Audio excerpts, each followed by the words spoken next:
வணக்கம் சார். வணக்கம் சார், ஸ்டுடியோக்குள்ளே அடைஞ்சு கிடந்த தமிழ் சினிமா, அதாவது 4 செவத்துக்குள்ளே மேக்கப் கலையாமல் நாடகத்தனமாக இருந்த தமிழ் சினிமாவை யதார்த்த களத்துக்கு கொண்டு வந்தவர் நம்ம பாரதி ராஜா அவர்கள். இன்னைக்கு அவரோட இந்த மறைவு தமிழ் சினிமாவுக்கு எந்த அளவுக்கு பெரிய இழப்பாக இருக்கும் சார்? தமிழ் சினிமாவுக்கு மட்டும் இல்லை, இந்திய சினிமாக்கே பெரிய இழப்பு பாரதி ராஜா சாருடைய மறைவு.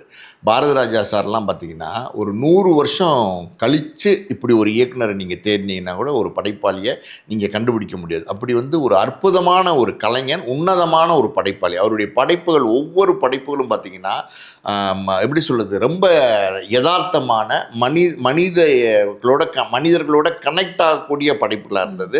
எல்லாரும் பார்த்து ரசிக்கக்கூடிய படைப்புகளாக இருந்தது. அவருடைய முதல் படமே எடுத்துக்கிட்டிங்கன்னு வச்சுக்கோங்களேன், 16 வயதிலே அந்த படைப்பே பார்த்தீங்கன்னா அற்புதமான படைப்பு. அது யாருமே முதல் படம் பண்ணுறோம் அப்படின்னும் போது நான் ஒரு கமர்ஷியல் கதையை தான் தேர்ந்தெடுப்பாங்க. ஆனால் பாரதி ராஜா சார் 16 வயதிலே மாதிரி ஒரு படத்தை தேர்ந்தெடுத்தார்.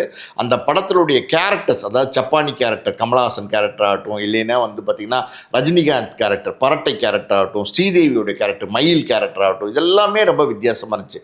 அது வரைக்கும் தமிழ் சினிமாவில் அப்படி ஒரு படைப்பு வந்ததே இல்லை.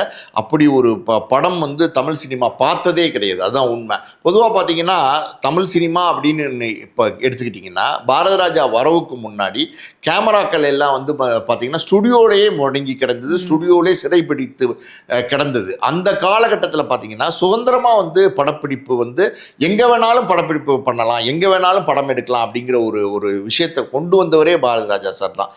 ஒரு புழுதிக்காட்டில் கேமரா வைக்க முடியும், ஒரு வயலில் கேமரா வைக்க முடியும், ஒரு மலையில் கேமரா வைக்க முடியும், ஒரு ரோட்டில் கேமரா வைக்க முடியும். அப்படின்னா அது பாரதி ராஜா செஞ்சதுக்கப்புறம் தான் எல்லாருமே அந்த ட்ரெண்டை ஃபாலோ பண்ண ஆரம்பித்தாங்க. அப்படி ஒரு வாழ்வியல் சார்ந்த கதைகளை பாரதி ராஜா சார் சொல்லியிருக்கிறாரு. அவருடைய முதல் படைப்புக்கு அப்புறம் கிழக்கே போகும் ரயில், அப்புறம் பார்த்திங்கன்னா காதல் ஓவியம், அலைகள் ஓய்வதில்லை, மண் வாசனை, முதல் மரியாதை, கிழக்கு சீமையிலே, வேதம் புதிது, கடலோர கவிதைகள், நீங்கள் எடுத்து பார்த்தீங்கன்னா ஒவ்வொரு படமும் ஒவ்வொரு வெரைட்டியாக இருக்கும், வேறு வெரைட்டியாக இருக்கும். பாரதி ராஜா சாருடைய படங்கள் அப்படின்னாலே இந்த படம் என்ன சொல்ல போகிறாரு, இந்த படத்தில் என்ன புதுசாக சொல்ல போகிறாரு அப்படிங்கிற ஒரு பெரிய எதிர்பார்ப்பு இருக்கும். அது இல்லாமல் பார்த்தீங்கன்னா இந்த படத்தில் யாரை அறிமுகப்படுத்த போகிறார், எந்த ஹீரோயினை அறிமுகப்படுத்த போகிறார் அப்படிங்கிற ஒரு பெரிய எக்ஸ்பெக்டேஷன் மக்கள்கிட்டே இருந்துச்சு. எப்படின்னா ஒவ்வொரு படத்துக்கும் வேறு புது புது புது புது கதாநாயகிகளே அறிமுகப்படுத்தினார். பொதுவாக பிரபலமான இயக்குநர்களை வச்சு சேஃபாக தான் படம் பண்ணணும்னு நினைப்பாங்க. ஆனால் அப்படிப்பட்ட காலகட்டத்தில் பார்த்தீங்கன்னா அவர் அறிமுகப்படுத்தின ஹீரோயின் ராதிகா, அதுக்கப்புறம் பார்த்தீங்கன்னா ரதி அக்னிகோத்ரின்னு ஒரு ஹீரோயின். அவங்க பார்த்தீங்கன்னா பஞ்சாப் சேர்ந்தவங்க. அவங்கள பார்த்தீங்கன்னா நம்ம தேனி பொண்ணு மாதிரி காமிச்சிருப்பார். அவ்வளோ இயல்பாக ஒரு கேரக்டரை டிசைன் பண்ணக்கூடிய ஒரு இயக்குனர் தான் பாரதி ராஜா சார். ரேவதி, மண் வாசனை, அலைகள் ஓய்தில் ராதாவை அறிமுகப்படுத்தினார். சுகன்யா, ரமா, பல கதாநாயகிகள் பாரதி ராஜா சாருடைய அறிமுகம் தான். அன்னைக்கெல்லாம் பாரதி ராஜா சார் ஒரு கதாநாயகியை அறிமுகப்படுத்துகிறார் அப்படின்னா அந்த கதாநாயகி ஒரே நைட்டில் பாப்புலரான ஹீரோயினாக மாறிடுவாங்க. அவர் அறிமுகப்படுத்தின கதாநாயகிகள் சும்மா அறிமுகப்படுத்தினார், 10 படம் நடித்தாங்க, 4 படம் நடித்தாங்க அப்படிலாம் கிடையாது. அவங்க பார்த்தீங்கன்னா ஒரு ரவுண்டு வருவாங்க தமிழ் சினிமாவில். நீங்கள்லாம் பார்த்தீங்கன்னா ராதிகா, ராதா, சுகன்யா, ரேவதி, இவங்கெல்லாம் பாருங்கள் எத்தனை படங்கள் நடிச்சிருக்காங்க, எவ்வளோ ஆகச்சிறந்த நடிகர்களாக பிற்காலத்தில் இருந்திருக்கிறாங்க. இன்னொரு பக்கம் பார்த்தீங்கன்னா அவர் அறிமுகப்படுத்தின நடிகர்கள் கார்த்திக், நிலகல் ரவி, விஜயன், சுதாகர், நெப்போலியனு, இப்படி பல நடிகர்களே அவர் அறிமுகப்படுத்தினார். அவங்களும் தமிழ் சினிமாவில் கோலோச்சி இருக்கிறாங்க. அதே மாதிரி பாக்யராஜ் பாரதி ராஜா சார்ட்டேருந்து வந்தவர் தான். மணிவண்ணன் பாரதி ராஜா சார்ட்டேருந்து வந்தவர் தான். மனோபாலா பாரதி ராஜா சார்ட்டேருந்து வந்தவர் தான். பாருங்களேன், இவங்கெல்லாம் எவ்வளோ பெரிய பிரபலங்களாக எப்படி சினிமாவை ஆண்ட ஒரு மக்களாக இருக்கிறாங்கன்னு பார்த்தீங்களா? அந்த அளவுக்கு பாரதி ராஜா சாருடைய அறிமுகம், பாரதி ராஜா சாருடைய படைப்பு எல்லாமே, அதாவது ஒரு கலைஞன் அப்படின்னா அந்த கலைஞன் கொடுக்குற படைப்பு அது காலத்தாலேயும் மறக்க முடியாது. அப்படின்னா அப்படிப்பட்ட படைப்புகளை கொடுத்தவர் தான் Bharathi Raja sir. Bharathi Raja sir, Ilaiyaraaja sir 2 பேருமே பார்த்தீங்கன்னா தமிழ் சினிமாவுக்கு கிடைச்ச ஒரு பொக்கிஷன் நம்ம சொல்லலாம். இளையராஜா சார் கொடுத்துருக்கிற பாடல்களை காலத்தால் கூட அழிக்க முடியாது, அப்படிப்பட்ட ஒரு கலைஞன். அது 2 பேருமே பார்த்தீங்கன்னா ஒரு பண்ணைபுரத்துலேருந்து, ஒரு கிராமத்துலேருந்து வந்த ஒரு இளைஞர்கள் தான். சினிமா ஆர்வத்தில், சினிமா மோகத்தில் வந்த ஒரு இளைஞர்கள் தான். ஒரு காலகட்டத்தில் பார்த்தீங்கன்னா இளையராஜா, பாரதி ராஜா, கங்கை அமரன், ஆர்டி பாஸ்கர், இளையராஜாவோட அண்ணன், எஸ்பி பாலசுப்ரமணியம் பாடகர், மலேசியா வாசுதேவன் கதையாசிரியர் ஆர் செல்வராஜ், இப்படி ஒரு கேங்கே சினிமாவுக்கு வந்தாங்க. வந்த எல்லாருமே வந்து சினிமாவில் கோல் வச்சுட்டாங்க. அப்படிப்பட்ட ஒரு மகா கலைஞன் இவர் இன்னைக்கு வந்து மறைஞ்சிட்டாரு. காலையில் வந்து பார்த்திங்கன்னா ஒரு 6 மணிக்கு சின்னதாக மூச்சு திணறல் இருந்திருக்கு. உடனே மருத்துவர்கள் வந்து பார்த்தாங்க. அவங்க பார்த்தப்பே வந்து பாரதி ராஜா சார் வந்து மறைஞ்சிட்டார் அப்படிங்கிறத அவங்க சொல்லிட்டாங்க. ஸோ இப்படி ஒரு கலைஞனை நம்ம இழந்திருக்கோங்கிறது வந்து தமிழ் சினிமாவுக்கு மட்டும் இல்லை, இந்திய சினிமாவுக்கு மட்டும் இல்லை, ஒரு படி மேலே போய் சொல்லணும் அப்படின்னா உலக சினிமாக்கே ஒரு பெரிய இழைப்பு. இப்படி இந்த மாதிரி கலைஞர்களை தேடி கண்டுபிடிக்கிறதுன்னு கஷ்டம். நம்ம தமிழ்நாட்டில் அந்த அந்த கலைஞன் வாழ்ந்தார் அப்படிங்கிறது நமக்கு பெருமை. இப்போ நீங்கள் சொன்ன மாதிரி ஒரு மிகப்பெரிய இயக்குனர் இமயம், அவர் ஒரு ஐகானிக் அப்படின்னே சொல்லிக்கலாம். பல பேரை அறிமுகப்படுத்தியிருக்காரு. அது இல்லாமல் அவரோட கடைசி காலமான இந்த நாட்களில் நிறைய படங்களில் வந்தார். கேமராக்கு பின்னாடி இருந்து கேமராக்கு முன்னாடி வந்து ஒரு நடிகனாகவுமே தன்னை ப்ரூஃப் பண்ணியிருக்காரு.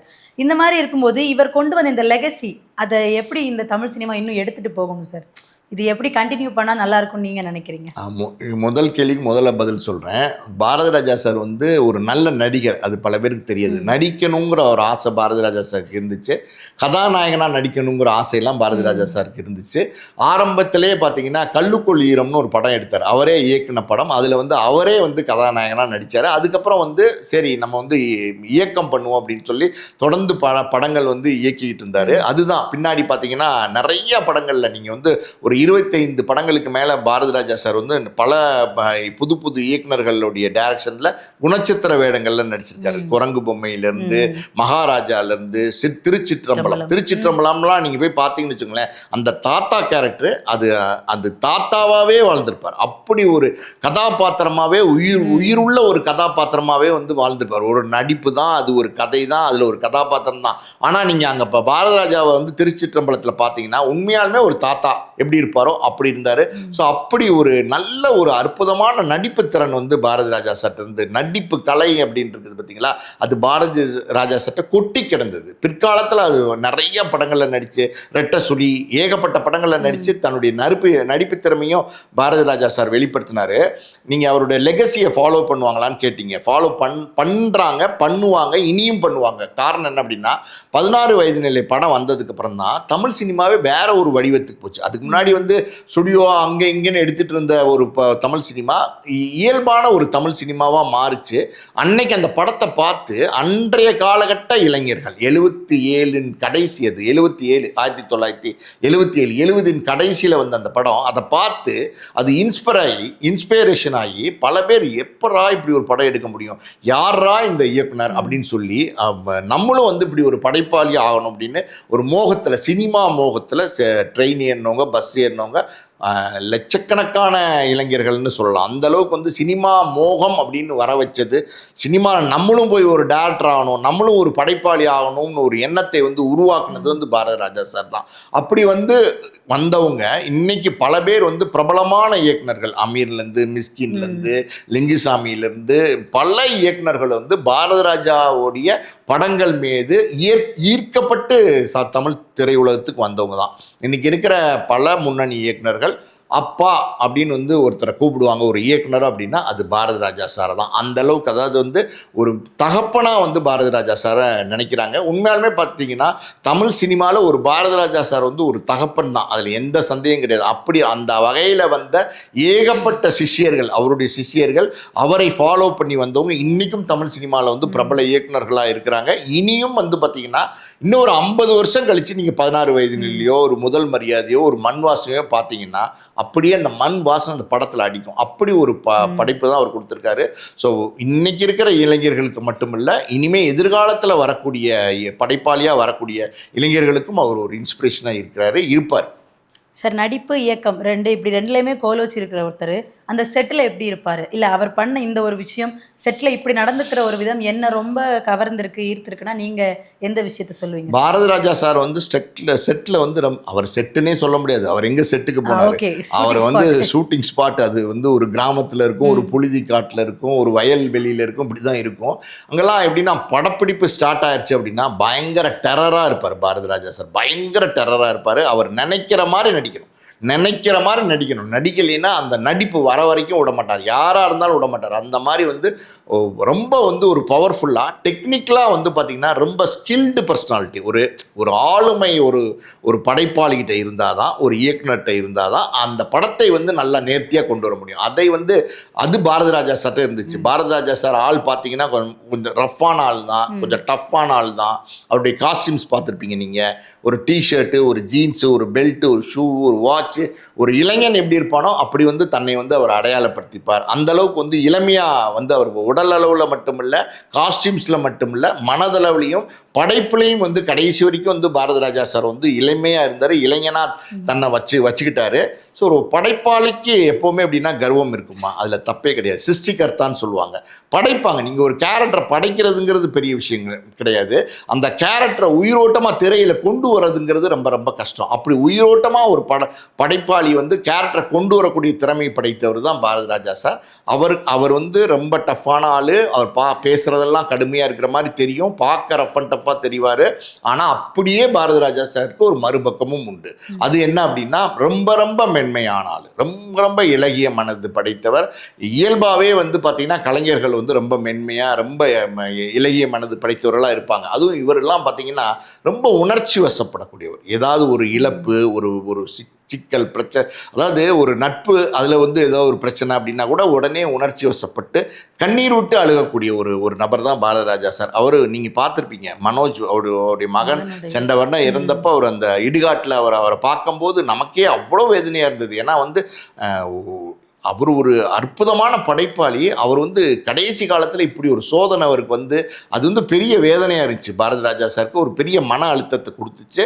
மகனுடைய மரணம் அப்படிங்கிறது பாரதி ராஜா சாருக்கு இந்த 1.5 வருஷமாக பார்த்திங்கன்னா ஒரு பெரிய சோகத்தையும் ஒரு மன அழுத்தத்தையும் சுற்றி மனோஜை நினைக்கிற ஒரு சூழலையும் உருவாக்கிச்சுக்கிறதுல எந்த மாட்டு கருத்து கிடையாது. அதாவது ஏதோ ஒருத்தர் உடம்பு முடியலைன்னா கூட பார்த்திங்கன்னா பாரதி ராஜா சார் வந்து அழுதுருவார். இதுக்கு நம்ம உதாரணம் சொல்லணும்னா, எங்கள் அப்பாவும் பாரதி ராஜா சாரும் நல்ல நண்பர்களாக இருந்திருக்கிறாங்க.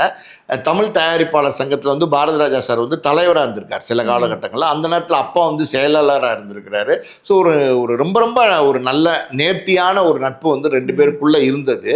ஸோ 2013 அப்பா வந்து காலமாயிட்டாங்க. அவங்க வந்து உடல்நிலை சரியில்லாமல் இருந்து ஒரு 6 மாதம் இருந்தாங்க. அப்பா பாரதி ராஜா சார் யாரோ சொல்லி கேள்விப்பட்டு நேராக வீட்டுக்கு வந்துட்டார். நேராக வீட்டுக்கு வந்து அப்பாவை பார்த்து பேசுகிறாரு. அவர் பேச வந்தவர் அப்பாவை பார்த்துட்டு அழுக ஆரம்பிச்சிட்டார். அவரே வந்து எமோஷனாகி அழுக ஆரம்பிச்சிட்டார். இவரை பார்த்து அப்பா அழுக ஆரம்பிச்சிட்டார். 2 பேரையும் சமாதானப்படுத்துறதுக்கே எங்களுக்கு ரொம்ப கஷ்டமாயிருச்சு. அந்த மாதிரி ஒரு இயல்பாக ரொம்ப மென்மையான ஒரு மனிதர். அது அவருக்கு வந்து மகனுடைய இழப்புன்றது வேறு ஒருத்தர் உடல்நிலை சரியில்லாமல் இருக்காரு, ஒரு நண்பன் உடல்நிலை சரியில்லாமல் இருக்காருன்ற விஷயத்தை பார்க்கும்போதே உணர்ச்சி வசப்படக்கூடியவர். இந்த மாதிரி மகனுடைய இழப்பு வந்து அவரால் தாங்க முடியல. அது ஒரு பெரிய பின்னடைவாக இருந்ததுங்கிறது தான் உண்மை. சரி, இந்த அவங்க உடல்நல குறைவால் தான் காலமானாங்க. ஆனால் சில வதந்திகள் மாதிரி சில விஷயங்கள் பரவுது. கடைசி நேரத்தில் கூட யாருமே இல்லை, மனைவியும் மகளும் கூட பார்க்க வரல அப்படின்னு நியூஸ் கார்ட்ஸ்லாம் பார்த்தோம். அண்ட் அதெல்லாம் ப்ரூவ் ஆகுற மாதிரி அந்த வீடியோக்கள் வெளிவந்தப்போ கங்கை அமரன் சார் கூட அந்த வீடியோவில் கத்துறாரு, எங்கே வந்தீங்க, கடைசி நேரத்தில் யாருமே கூட இருக்கலை, எங்கே போனீங்க அப்படிங்கிற மாதிரி கத்துறாரு. இது உண்மையாக அவருக்கு துணையாக யாருமே இருக்கலையா அந்த சமயத்தில்? இல்லை, அவர் வந்து மகன் மனோஜ் அவர்கள் இறந்ததுக்கப்புறம் பார்த்தீங்கன்னா அவங்களுடைய மகள் ஜனனி அவங்க வந்து மலேசியாவில் இருக்காங்க. அவங்க வீட்டில் தான் சில காலம் இருந்தார். அப்புறம் அவரே விருப்பப்பட்டு தான் நான் வந்து இந்தியாவுக்கு வரணும் அப்படின்னு கேட்டுக்கிட்டாரு. அதனால தான் இந்தியாவுக்கு வந்தார். ஆக்சுவலி மலேசியாவிலேருந்து பண்ணைபுரம் அவருடைய சொந்த ஊரில் வந்து அவர் கெஸ்ட் ஹவுஸ்லாம் இருக்குது. அங்கே போய் கொஞ்ச நாள் ரெஸ்ட் எடுக்கணும்னு ஆசைப்பட்டிருக்காரு. அங்கே போய் சில மாதங்கள் ரெஸ்ட் எடுத்திருக்காரு. அது இல்லாமல் பார்த்தீங்கன்னா ஹாஸ்பிட்டலில் அட்மிட் பண்ணியிருந்தாங்க. ஒரு 4 மாதத்துக்கு முன்னாடிலாம் ஹாஸ்பிட்டலில் அட்மிட் பண்ணியிருந்தாங்க. ரொம்ப ஒரு கவலைக்கிடமான நிலைமையில் பாரதி ராஜா சார் இருந்தார். அப்போ கூட நம்ம வீடியோஸ்லாம் பார்த்தோம். யார் இருந்தால் கூட மனைவி இருந்தாங்க, மகள் ஜனனி இருந்தாங்க, எல்லாருமே இருந்தாங்க. பாரதி ராஜா சாருக்கு பேரம்பேத்தி இருக்குது, மனோஜோடைய மனைவி இருக்காங்க, மனோஜோடைய குழந்தைகள் இருக்காங்க. ஸோ எல்லாருமே பாரதி ராஜா சாரோடய இருக்காங்க. அதில் எந்த மாட்டு கருத்தும் கிடையாது.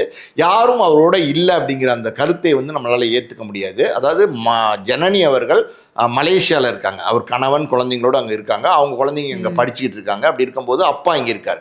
இதுதான் அவங்க அங்கே இருக்காங்க ஃபாரினில், அப்பா இங்கே இருக்கார். அதுதான், யாரும் கூடவே இல்லை அப்படிங்கிறதெல்லாம் வந்து ஏற்றுக்கொள்ள முடியாத கருத்து. மனைவி வந்து கூட தான் இருக்காங்க. எங்கேயாவது அவங்க ஒரு வெளியூருக்கு போயிருக்கலாம், அந்த நேரத்தில் இந்த அசம்பாவிதம் நடந்திருக்கலாம், அதை வந்து மீன் பண்ணி வந்து கங்கைமரன் வந்து அப்படி சொல்லியிருக்கலாம். மற்றபடி வந்து ஆதரவில்லை, யாரும் வந்து அவர் ஆதரிக்கல, அனாதையாக இருந்தார் அப்படின்னு சொல்கிறதெல்லாம் அதெல்லாம் வந்து பொய்யான கருத்துக்கள், உண்மையான கருத்துக்கள் கிடையாது. எல்லாரும் ஆறுதல் இருந்தாங்க. அது இல்லாமல் பார்த்தீங்கன்னா இயக்குனர்கள் இன்றைக்கி இருக்கிற படைப்பாளிகள் எல்லாம் பார்த்தீங்கன்னா ரெகுலராக போய் பாரதி ராஜா சாரை பார்க்குறது, பேசுறது, அவரை மகிழ்விக்கிறது எல்லாம் நடந்துட்டு தான் இருந்துச்சு. சமீபத்தில் கூட பார்த்தீங்கன்னா ஒரு மாதத்துக்கு முன்னாடின்னு நினைக்கிறேன், தாய் கிழவி படத்தை பார்த்துட்டு ராதிகாவை பாராட்டினார். அப்போ வந்து ராதிகா பாரதி ராஜா சார் 2 பேர் இருந்த வீடியோஸை நம்ம பார்த்தோம். ஸோ எல்லாரும் கூட தான் இருந்தாங்க. நல்ல அவருக்கான ஒரு மெயில் நர்ஸ் இருந்தாங்க, அவருக்கான ஒரு உதவியாளர் இருந்தாங்க. ஒரு ஒரு ஒரு கடைசி காலம் அது நிம்மதியான காலமாக தான் இருந்தது. வயது மூப்பு அது எல்லாருக்குமே வரும், யாராக இருந்தாலும் அதை வந்து நம்ம வெல்ல முடியாது, மரணத்தை நம்ம வெல்ல முடியாது, அது இயற்கை. இங்கே வந்து பார்த்திங்கன்னா ஒரே ஒரு விஷயம், பாரதி ராஜா சாருக்கு ஒரு மன அழுத்தத்தை நான் சொன்ன மாதிரி பார்த்திங்கன்னா மனோஜுடைய மரணம் அதை அவரால் தாங்கிக்க முடியாத ஒரு சூழல் இருந்ததுங்கிறது மட்டும்தான் இங்கே உண்மை. இவ்வளவு நேரமான உங்களுடைய கருத்துக்களும் தகவல்களுக்கும் ரொம்ப நன்றி சார். நன்றி.